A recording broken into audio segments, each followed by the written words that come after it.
राजस्थान की सत्ता का फैसला आज से 15 दिन बाद यानी 25 नवंबर को 5.25 करोड़ से ज्यादा मतदाता करेंगे। विधानसभा के चुनाव प्रचार में जुटे राज्य के मुख्यमंत्री अशोक गहलोत जगह जगह चुनावी सभाएं करके राजस्थान में रिवाज बदलने का दावा कर रहे हैं, जबकि बीजेपी हर 5 साल पर होने वाले सत्ता परिवर्तन को ट्रेंड को बनाए रखने की कवायद में जुटी हुई है।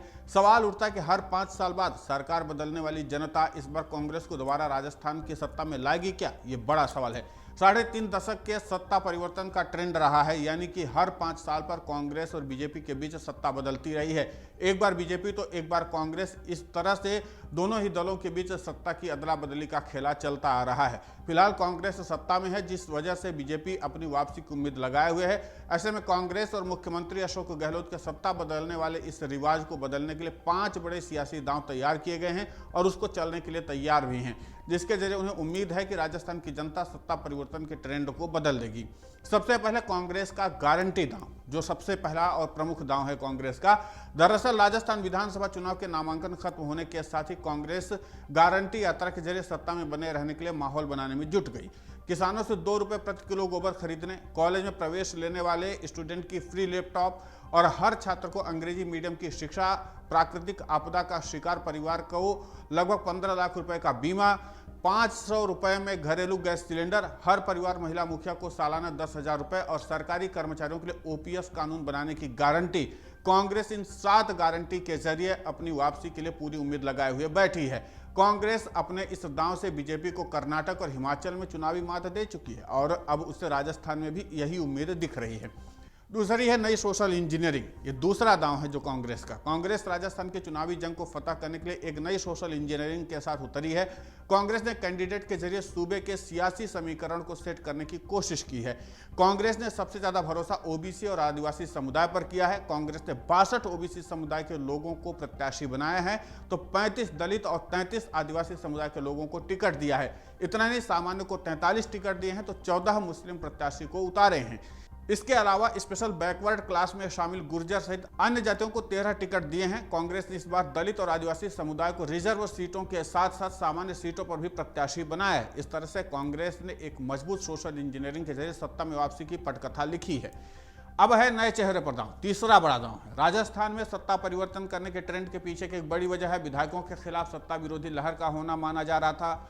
इसी के मद्देनजर कांग्रेस ने इस बार 23 मौजूदा विधायकों के टिकट काट दिए हैं। इतना ही नहीं, कांग्रेस ने 2018 के विधानसभा चुनाव में मात खाने वाले 68 उम्मीदवारों को इस बार टिकट नहीं दिया है और उनकी जगह नए चेहरों को चुनावी मैदान में उतारा है। इसमें 44 नेता ऐसे हैं जिन्हें पहली बार कांग्रेस ने चुनावी मैदान में उतारा है।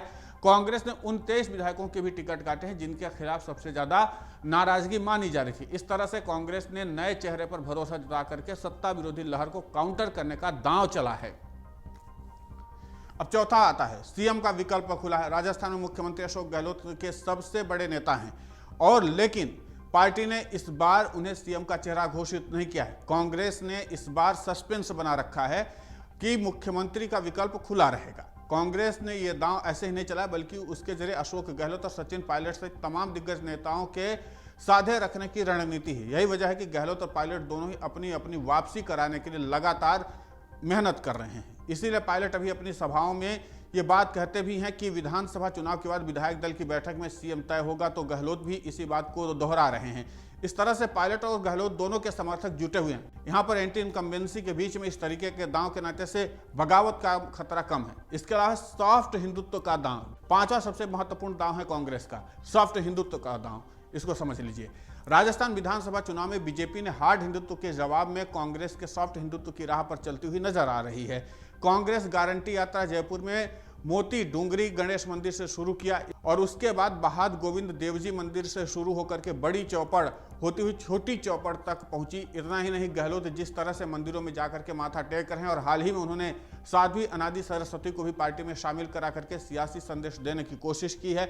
इतना ही नहीं, उन्होंने चुनाव से पहले ही हिंदुत्व की राह पर अपने कदम बढ़ा दिए थे ताकि बीजेपी की रणनीति को फेल किया जा सके। और इसी के नाते से ये 5 ऐसे मास्टर कार्ड हैं कांग्रेस के पास जिसके जरिए राजस्थान के सत्ता वापसी की उम्मीद कांग्रेस को है। लेकिन देखना दिलचस्प होगा कि क्या राजस्थान की जनता जो हर 5 साल में सत्ता परिवर्तन करने की आदी है, वो क्या इस तरीके के ट्रेंड के बाद अपना निर्णय बदलती है और अशोक गहलोत को एक बार फिर से मौका देती है राजस्थान की कुर्सी संभालने का, यह अपने आप में महत्वपूर्ण बात होगी। अगर आप ये वीडियो YouTube पर देख रहे हैं तो हमारे चैनल को सब्सक्राइब करें और बेल आइकन को दबाना ना भूलें। अगर आप Facebook पर ये वीडियो देख रहे हैं तो हमारे पेज को लाइक करें।